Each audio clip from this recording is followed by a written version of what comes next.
Hey everybody, welcome to the newest episode of the Ink and Paint Show with Steve and Jay. I am Steve. Jay is currently in the field on a special assignment. We're going to get to him live in just a little bit. But this is the show that you go to get all of your Disney-related news all the time. So here we go. Thank you for subscribing, and let's get started.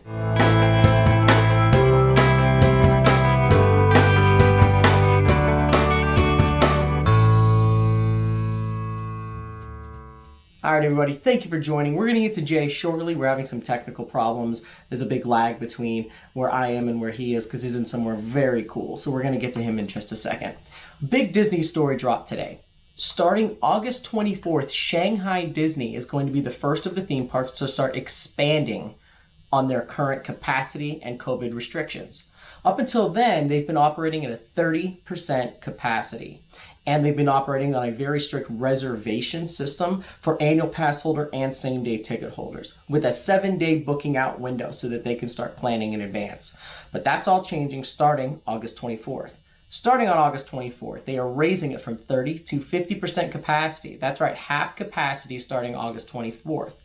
The big discounts or specials for annual pass holders really start to take into effect then. Up until then, you used to have a reservation and you had to book a system. Starting on the 24th, you can have that 7-day window has been blown out to 30 days, meaning if you still want to do a long-term reservation, you can do it up to a month ahead of time instead of 7 days.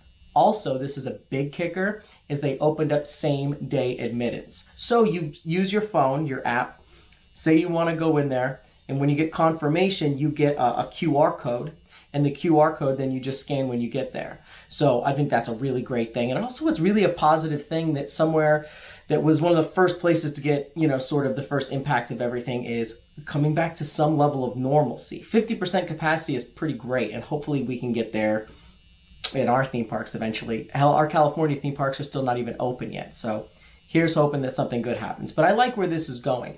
For single-day ticket people that don't have annual passes, which does represent a lot of the people in the Shanghai Disney Park, they can now buy tickets same day. Same system. You have to use the phone, your phone, and use the app and get a reservation for that same day. They do not have in-person ticket sales booths anymore, so it's all on the phone. But anyway, good luck, Shanghai Disney. Everyone's hoping that you do really well, because you do well, then maybe that template will roll out nationwide in the United States and all over the rest of the world where there's the theme parks that are so desperately waiting for some good news. So anyway, yeah, he's on? Okay.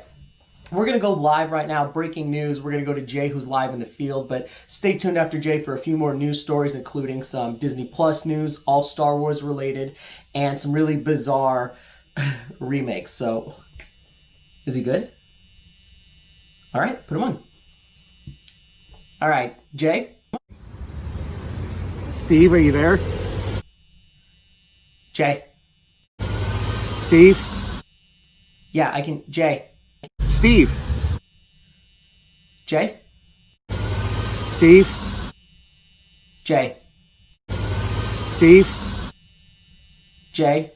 Steve? All right, Jay? Steve? Jay? Steve? All right, well, while we're trying to figure out this technical issue with Jay, we'll be right back with his interview. But for the meantime, we're going to go on and tell you a cool Star Wars story. So we know that Star Wars Rogue One had a spin-off show coming to Disney Plus called Cassian, starring Diego Luna, and we knew that Alan Tudyk was going to be back to reprise his role as the smart mouth droid K2. And K2SO, but we knew about that, and the show was supposed to be in early stages of pre-production. They just cast a new and upcoming, really popular actress this week, and her name, I have to read it correctly, Adria Arjona. Arjona? I don't know. She is most recently in the massive Netflix special Six Underground with Ryan Reynolds. She's in a couple of other things, but they just cast her in the role as well. All we really know about is this obviously doesn't take place after Rogue One. And Cassian star himself, Diego Luna, said that they're in no rush to get this thing going after the COVID stop of the production. Take that for what you will. I don't really know what that means, but I guess it just means, if you're being optimistic, he's just waiting for everything to be right. So anyway, new actress cast in the Cassian spin-off show on Disney Plus. Oh, All right, hold on. Jay? Steve? Jay? Steve? Jay? Steve, are you there? All right, we got Jay. All right, Jay, take it away.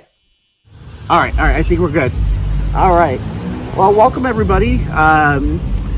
My name is Jay. We are here at Walt Disney's Birthplace. How cool is this? So this particular house was built in 1891. This is where Walt and his brother Roy lived when, well, basically again, when Walt was born. Roy is 8 years older, so I guess Roy would have been 8. Walt would have been, again, born at this house. So how cool is this? Again, we have the house where Walt Disney was born. So this property, again, was purchased in 1891, and this is where Walt and Roy's parents, Flora and Elias. Flora and Elias Disney, okay. Flora and Elias Disney, this is, they bought this property, they decided to go ahead and build a house here to get the roots all settled down here. And here we go. All right, guys, and I also noticed here, in the tree here, they have some streamers hanging. They also have some Christmas lights, so I'm sure this place just lights up at night. Don't hold me to that because I have not been here at night, so, but I'm kind of guessing that. So we got the Christmas lights in the tree here. There looks like a little lantern hanging up in the bush here, or the tree here. And then if you guys look over on this way, come follow me. We got the street sign, we got the Honorary Disney Family Avenue. So we're on that and Trick. All right, so again, Flora and Elias Disney, they went ahead and they built this house, and again, purchased the property in 1891. So you can kind of take a look here. Up until recently, the house was completely different. Over the years, as it switched through owners, they kind of added to things, took away from things. But basically what they're doing now is they're trying to restore it back to its original from 1901. Its original look. So it looks like they got a lot of it already completed. But as we go ahead and take a walk down this way, you can kind of see here. Here's the yard. And we have the garage, which I'm assuming was probably added on later on. Not quite sure on that, but I'm guessing it probably was. But here we go. So 1891.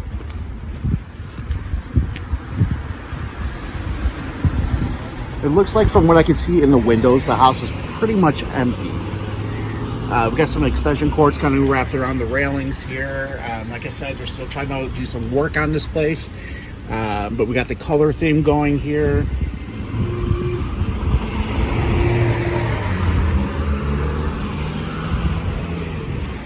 And it looks like what they're also doing is they kind of open this up for community library. So, you know, people can drop off books, and we got a stack of books here on the ground. So they have this available. And if you guys could look right up in the top window, we have a candle. And if you guys know the significance behind that, look it up if you don't. So really cool, guys. I mean, this is the house. If you look out on the very front of the house, you can see we have Walt Disney's Birthplace, and we have all the names of people that have been a part of this throughout the years. We have it on both sides of the walkway here. They do something similar at the Disney theme parks with the bricks. So, I mean, it kind of fits if they do it here as well. So, again, very cool. Love the history behind this house. And again, Walt Disney's birth house. So, very cool.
So back to you, Steve, and we will talk to you soon, bud. Wow, that was really amazing. Seriously jealous that you got to go there. Awesome bit, Jay. Thank you very much for doing that. How cool was that? All right, to continue the show, we're going to wrap up here with just the last couple of items. One of these is a little bit of old news, but just in case you're curious, yes, they did announce that they are making a Tron 3 starring Jared Leto. Jared Leto is going to be playing someone in the film that's not necessarily related with someone with the first two films. After the last film, Tron Legacy, didn't really make a whole lot of money at the box office, we were always unsure if they were going to continue to make these films. But now we know that we are, and in an interview, he accidentally leaked the title is Tron Heiress, which is kind of cool title. So we will see. We don't know yet if it's a Disney Plus film or a theatrical release. We don't know. We just know that it is happening. So anyway, for you Tron fans, get ready. Tron 3 is coming eventually. All right, the Obi-Wan Kenobi show that's going to Disney Plus starring Ewan McGregor has been delayed a couple of times for screenwriting stuff that was at the beginning of the year, and then the COVID outbreak paused production. They are saying right now that this thing could be in production status next month. So September of 2020, they could be going back. I think they desperately want to get this thing in the hands of viewers. I think it's got to have a lot of good stuff to it. One of the main people that made The Mandalorian is making this show and directing the entire thing. It's a mini series, so it's not going to be a continuation season after season after season like a series. It's going to be one series, whether it's 8 or 10 episodes. That's what they're going to be doing. It could be even less, who knows. But anyway, it sounds like they're going to start production in September. Cross your fingers, that would be fantastic. And the last bit of news I have for you is a story that you've already heard about probably a million times, but man, is it weird. Talk about Disney Plus. They are remaking the 1987 film 3 Men and a Baby. And they are remaking it, and they've already cast the lead as Zac Efron. I know that Zac Efron has a long relationship with Disney and some really good relationships built in with his time making High School Musical and all that other stuff. So I guess that picking him, he's still really relevant, and I guess it was sort of a no-brainer, but I just don't know why this has to happen. I don't know anyone asking for a remake of this, but that's what we have in Disney Plus news. We have Obi-Wan, we have Cassian, we have 3 Men and a Baby, and we may or may not have Tron. I don't know if that's going to be a big screen release or straight to Disney Plus. But you can set your calendar starting next week, I believe, depending on when you watch this, so actually it could be 2 weeks. They will get our first chance at seeing what a major theatrical release straight to digital and the Disney World looks like when Mulan comes to Disney Plus for $30. $30 is the rental in September. I believe it's September 2nd. So go check that out. Anyway, Jay, thank you again for your bit. Make sure you subscribe and watch the other shows on What the Jason, including a really bizarre show we did the other day that is a really interesting watch, and all the other stuff that I have planned. Thank you for subscribing, and we will see you next time.